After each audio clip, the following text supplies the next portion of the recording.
વિષય પર મારા વિચારો રજૂ કરવા ઈચ્છું છું. એ વિષય છે કન્યા કેળવણી એટલે કે દીકરીઓનું શિક્ષણ. ભારતના સંવિધાનમાં દરેક બાળકને શિક્ષણનો અધિકાર આપવામાં આવ્યો છે, પણ આપણા સમાજની દીકરીઓને વર્ષો સુધી શિક્ષણ પાછળ ધકેલવામાં આવ્યું છે. દીકરી બોજ નથી, બક્ષિસ છે. આ વાત સમજવામાં લોકોને ઘણા વર્ષો લાગી ગયા. દીકરીઓને શિક્ષિત કરવા જેમ જ બાળકના પિતાને ફરજ હોય તેમજ સમગ્ર સમાજની પણ જવાબદારી છે કે દરેક કન્યાઓ સુધી શિક્ષણ પહોંચે. ગુજરાત પરીક્ષા જોવાય તો રાજ્ય સરકાર છેલ્લા ઘણા વર્ષોથી અધક અસંકાર યોજના અમલ મૂકી છે.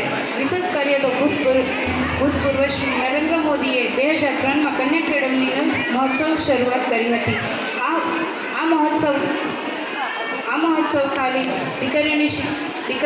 દીકરીઓની શાળાઓમાં કન્યા સંખ્યા વધારવાનો જ નહોતો, પણ આપણા સમાજમાં જાગૃતિ ફેલાવીને તેમના જીવનમાં સમાન અવસર લાવવાનો હતો. મિત્રો, આપણે સમજવું ખૂબ જ જરૂરી છે કે જ્યાં એક દીકરી શિક્ષિત બને છે ત્યારે એક વ્યક્તિને નહીં પણ આખા સમાજ અને આખા કુટુંબ અને સમાજને પ્રકાશિત થાય છે. શિક્ષિત મહિલાઓ ઘરની સાથે સાથે સમુદાય અને રાષ્ટ્રના વિકાસમાં પણ મહત્વપૂર્ણ ભૂમિકા ભજવે છે. કન્યા કેળવણી માત્ર સાબિતી જ નારો નથી, પણ આપણા દેશના ભવિષ્યની ચાવી છે. વિશ્વમાં કોઈ એવું ક્ષેત્ર નથી જ્યાં દીકરી પોતાની સાબિતી ન આપી હોય. તે પછી વિજ્ઞાન હોય કે કલા હોય કે રમતગમત હોય કે સંશોધન હોય, આ બધું શક્ય જ બન્યું છે કારણ કે દીકરીઓને શિક્ષણ મળ્યું છે. અંતે હું આપને એટલું જ કહીશ કે જ્યાં દીકરીઓ શિક્ષિત હોય છે ત્યાં સમાજ ઉન્નત બને છે.